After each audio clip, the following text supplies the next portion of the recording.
Queridos, continuando o nosso trabalho aqui, estamos trabalhando com a parte de motivação. A motivação é uma força interior que impulsiona as pessoas no atingimento dos seus objetivos. A motivação é um fenômeno de origem intrapessoal. O que me motiva não necessariamente motiva você. A motivação não é generalizável. Cada pessoa tem a sua própria motivação, cada pessoa tem as suas próprias motivações. Bom, nós temos a pirâmide de Maslow, como eu falei anteriormente, que não é a teoria mais nova, mais moderna. Porém, é uma das teorias mais tradicionais. Maslow procurou hierarquizar as necessidades humanas sob a forma de uma pirâmide, desde as necessidades básicas até as necessidades de autorrealização. Então, na base da pirâmide, temos as necessidades fisiológicas, sobrevivência, alimentação, moradia, vestuário, conforto. A partir do momento que essas necessidades são satisfeitas, surge uma outra necessidade, que é a necessidade de segurança. Segurança própria, segurança da família, estabilidade no lar e no trabalho. Necessidade de segurança, segurança familiar, segurança no trabalho.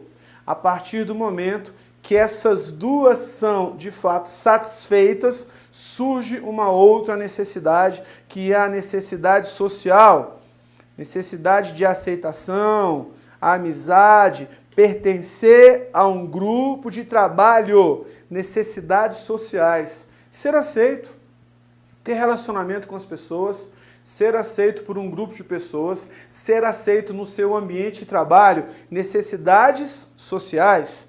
Temos também necessidade de estima, autodesenvolvimento, independência, reputação, autoestima, né? Que o cargo, a posição, o status que a posição traz. E a pessoa pode chegar, depois de satisfazer essas 4 necessidades, ela pode chegar no topo da pirâmide, que é a necessidade de autorrealização, autodesenvolvimento, criatividade, autoexpressão.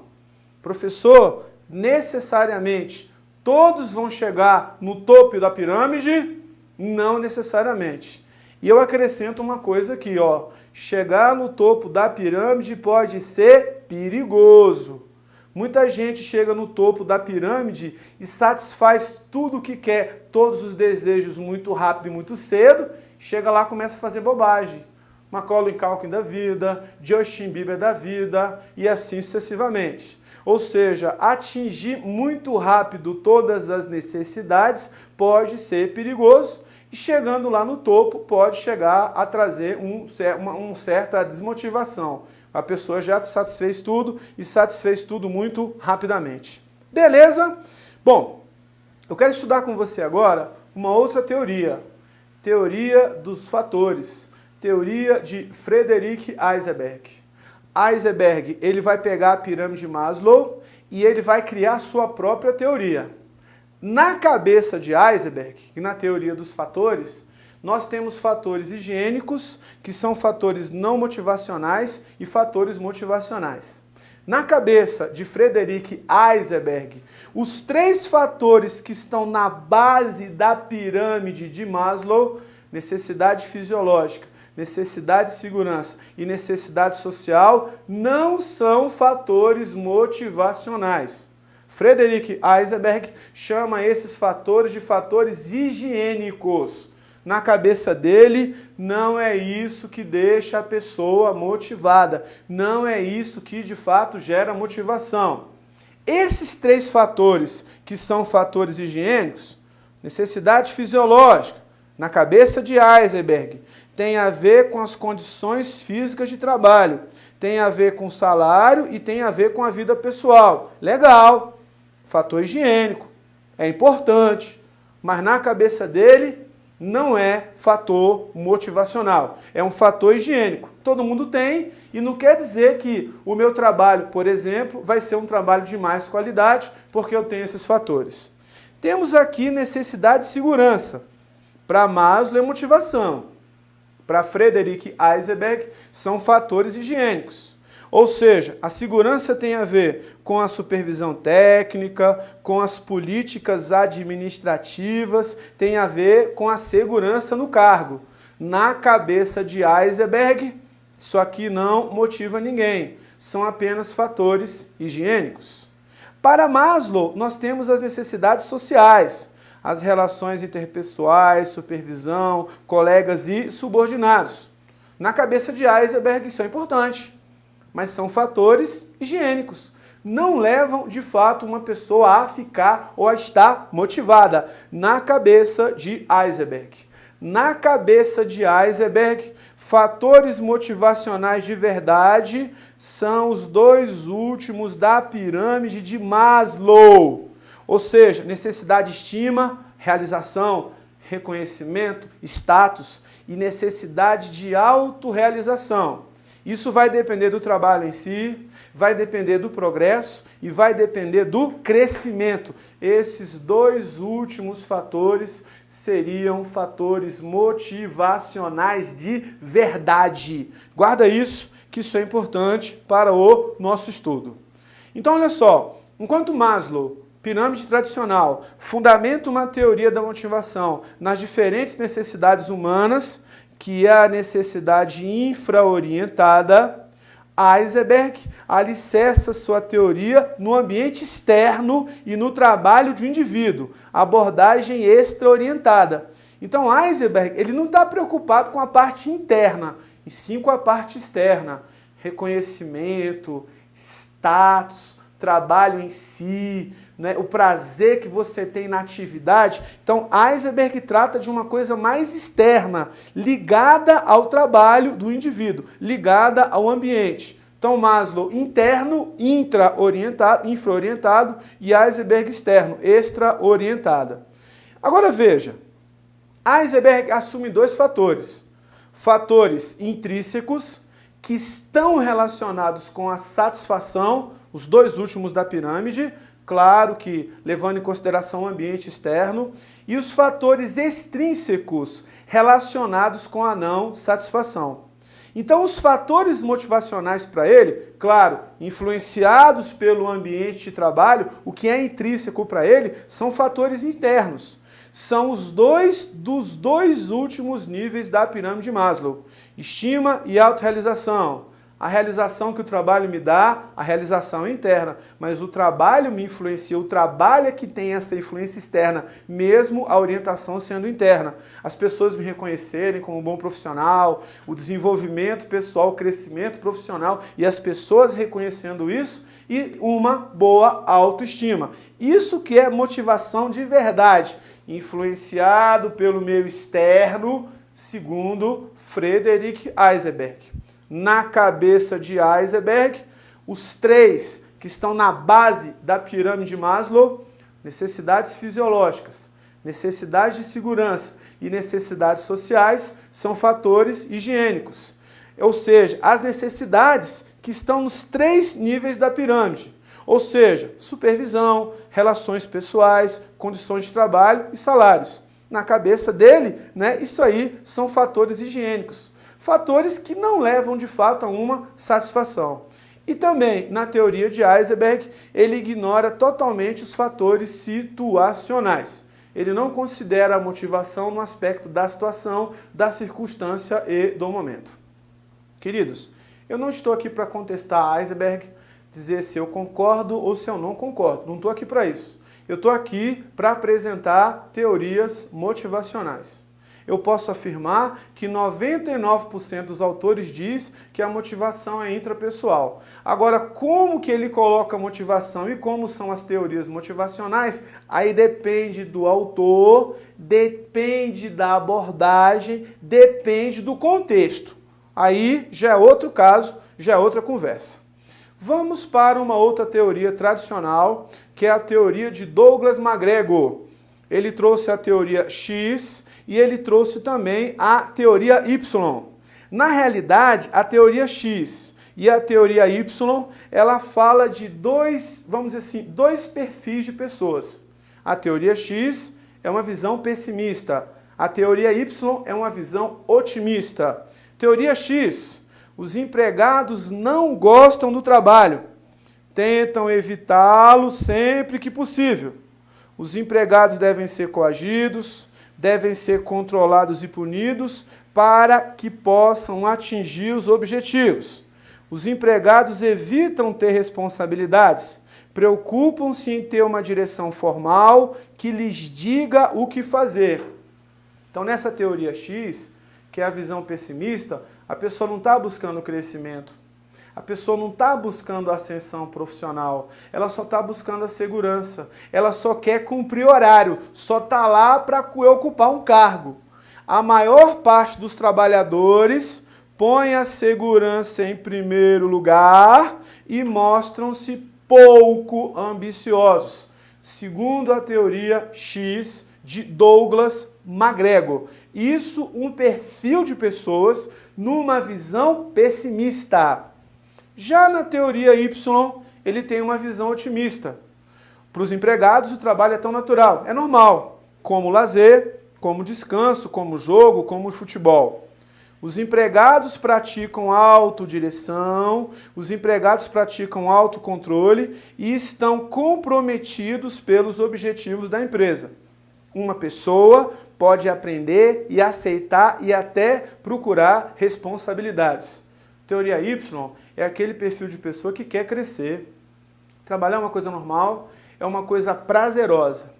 Dentro da teoria Y, a pessoa tendo a oportunidade, ela vai buscar a ascensão profissional. Tendo a oportunidade, ela vai buscar o crescimento profissional. Tendo a oportunidade, ela quer e ela vai crescer. Isso dentro da visão otimista. A capacidade de tomar decisões inovadoras está dispersa por toda a população e não necessariamente está concentrada na pessoa do gestor. Significa dizer que existem outras pessoas que podem decidir, existem outras pessoas que podem também ter e tomar as suas decisões. Isso dentro da teoria Y. Tudo bem? O próprio MacGregor acreditava que as proposições da teoria Y eram mais válidas do que a teoria X. Logo, ele propôs ideias como participação na tomada de decisões, trabalhos mais responsáveis e trabalhos mais desafiadores, boas relações de grupo. Todos esses fatores melhorariam a motivação do trabalhador. Todos esses fatores combinados, né? E é claro que ele entende que existem pessoas que são muito mais ligadas e são muito mais orientadas pela teoria Y do que pela teoria X, segundo o professor Douglas MacGregor. Tranquilo? Então, a teoria X, a teoria Y, também é uma das teorias tradicionais relativas à motivação.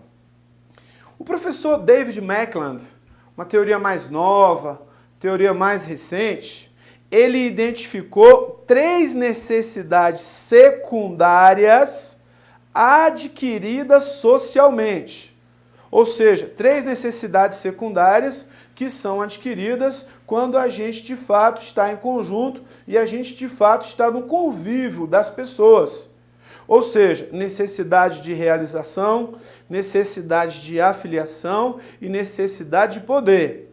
Na cabeça do David Mackland, que é o pai dessa teoria, cada indivíduo apresenta níveis diferentes dessas necessidades, mas uma delas sempre predomina, denotando um padrão de comportamento. Uma delas sempre vai predominar.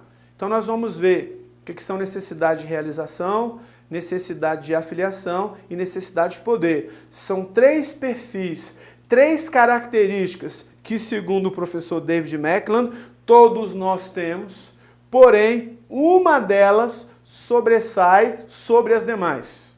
Olha só, pessoas motivadas por realização são pessoas que querem realizar, querem cumprir metas, objetivos, têm prazer no atingimento dos resultados. São pessoas orientadas para tarefas, procuram continuadamente a excelência, apreciam desafios significativos e satisfazem-se ao completar os desafios. Determinam metas realistas e monitoram seu progresso em direção a elas, em direção às metas.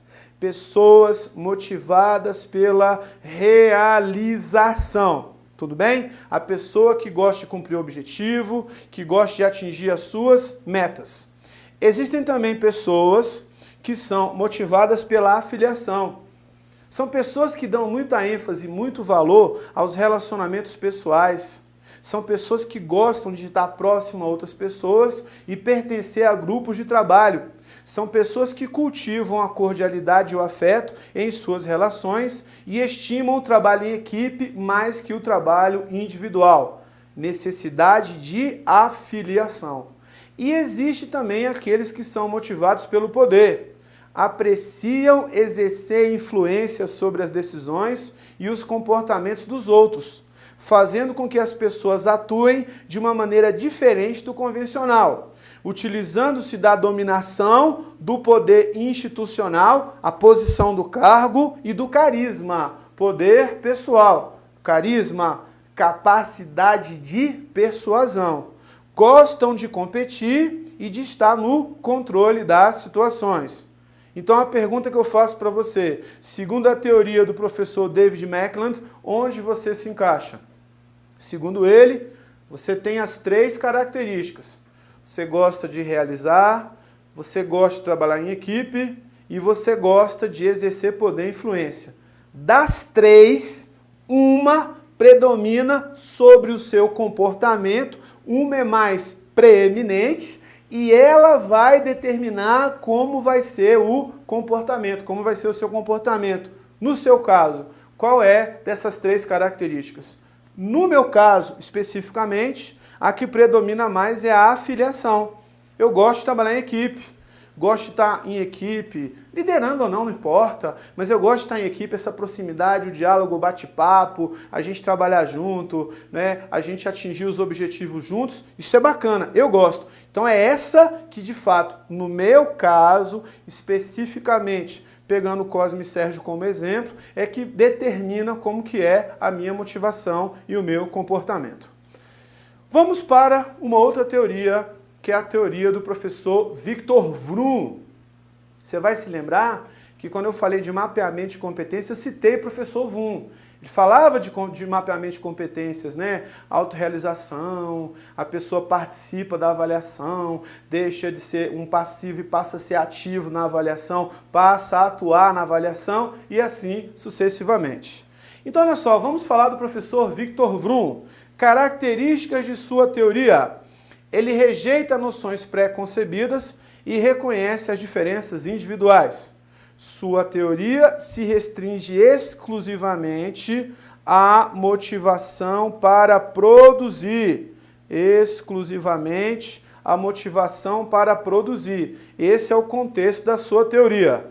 É o caso da teoria contingencial, de maior usabilidade atualmente, que defende que a administração é situacional.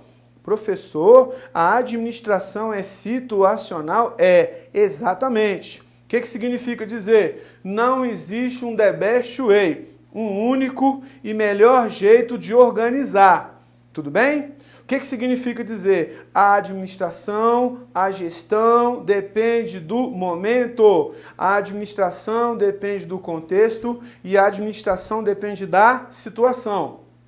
O modelo de Vroom defende que o nível de produtividade do indivíduo ele é influenciado por 3 forças básicas: expectativa, recompensa e um misto entre expectativa e recompensa. Esses 3 fatores, essas 3 forças é que iriam motivar a pessoa no momento que a pessoa fosse produzir alguma coisa, ou seja, a motivação dele no contexto da produção. Então, olha só, a motivação para produzir é em função da expectativa. Professor, expectativa é... O que é expectativa? resultado da força do desejo de alcançar objetivos individuais. Estou produzindo alguma coisa. Se os meus objetivos individuais estão sendo alcançados, significa dizer que eu tendo a ter uma melhor produção, eu tendo a ter uma melhor produtividade, eu tendo a produzir mais. Quando eu produzi naquela empresa e a minha expectativa foi alcançada, seria até bom que a empresa superasse as minhas expectativas. Seria tanto melhor. Também tem um aspecto da recompensa, produzir. Mas qual foi a recompensa oferida?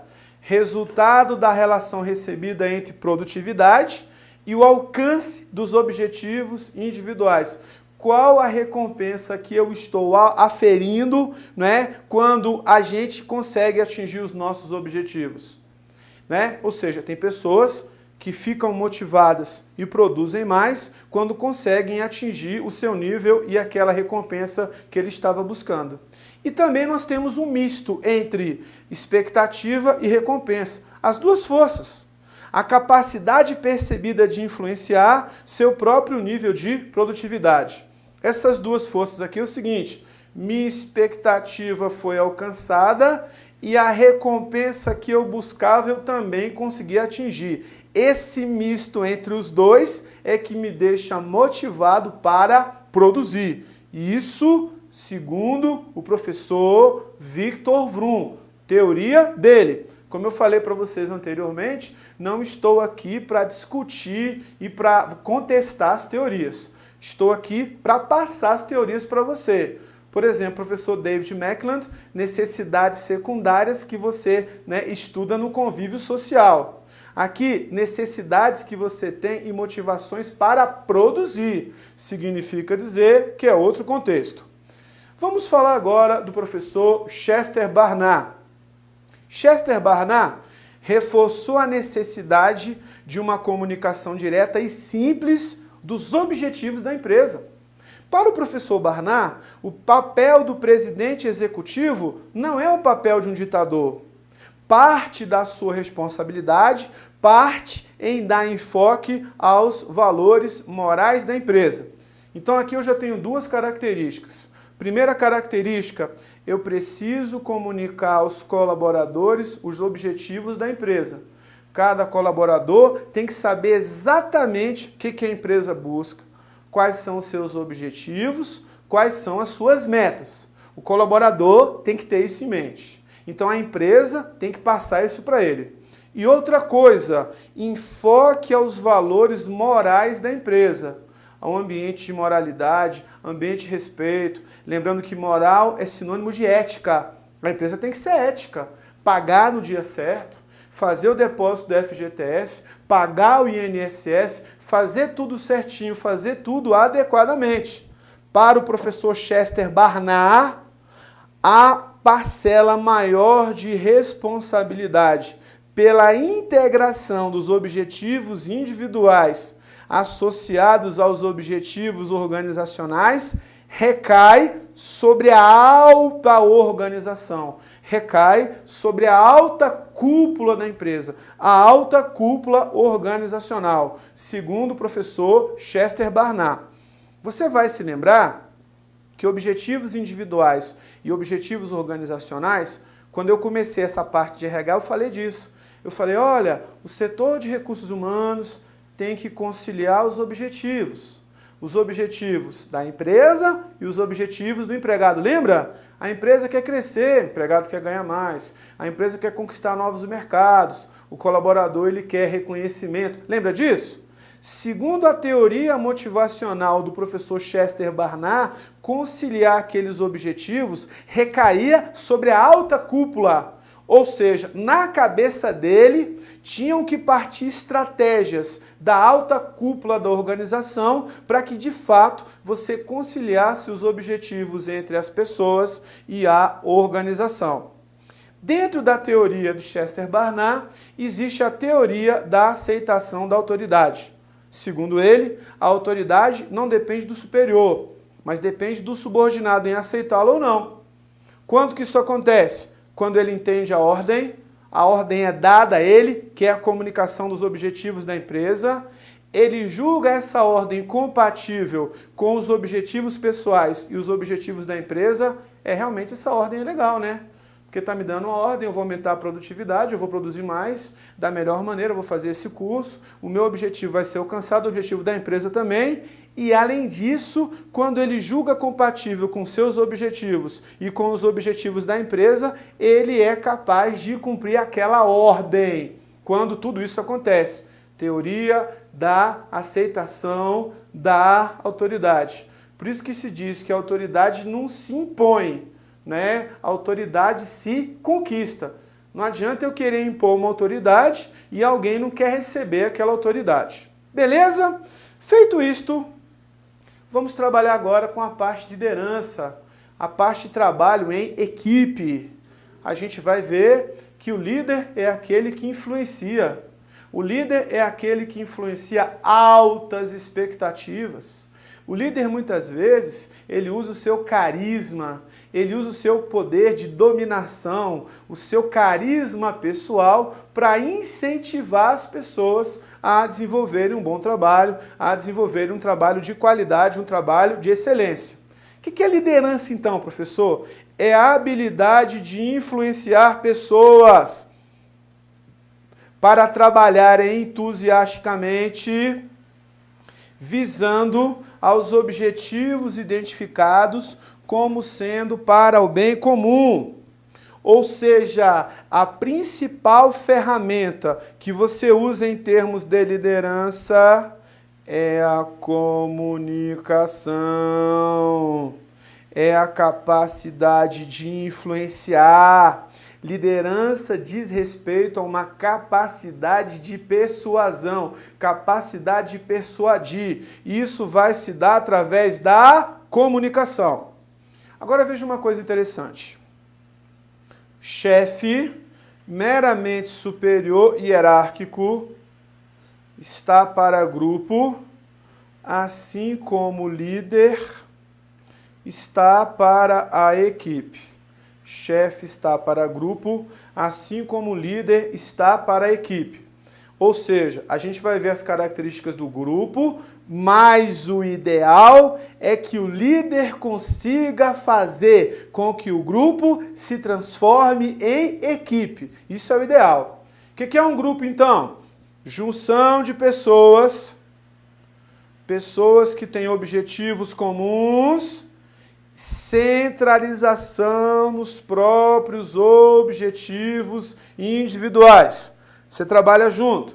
Na teoria, os objetivos são comuns. Na prática, cada um por si, Deus por todos. Cada um por si, Deus por todos. Isso é um grupo. Grupo tem uma chefia.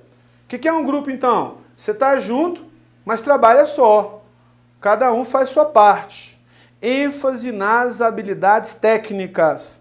Queridos, habilidade técnica é a mesma coisa que competência técnica que a gente viu lá em gestão por competências. O que é competência técnica? Conhecimento, habilidade, experiência, formação. Então, no grupo prevalece a habilidade ou competência técnica. Atividades e tarefas estritamente definidas. Tudo definido. Coordenadores determinam como vai ser o trabalho, né? As informações são restritas ao coordenador. A recompensa vai ser no desempenho individual, porque o que vale não é a coletividade, e assumir riscos é punido. Ou seja, você não vai trabalhar em grupo para assumir riscos. Você vai, basicamente, né, se você assumir riscos, você vai receber uma punição. É bom, ótimo que a equipe seja diferente, né? O que é equipe? Junção de pessoas. Trabalho junto. Os objetivos são comuns, só que tem um detalhe. A centralização é nos objetivos coletivos e mais, é caracterizada pela diferença na forma de comportamento quando os mesmos se juntam e as pessoas se relacionam Moral da história, na equipe prevalece mais a competência ou habilidade interpessoal, facilidade de relacionamento, saber se relacionar com as pessoas. É isso que vai prevalecer quando nós temos um trabalho de equipe. Guarda isso, que isso é importante, beleza? Daqui a pouco a gente volta e fala mais de equipe. Me aguarda. Um abraço!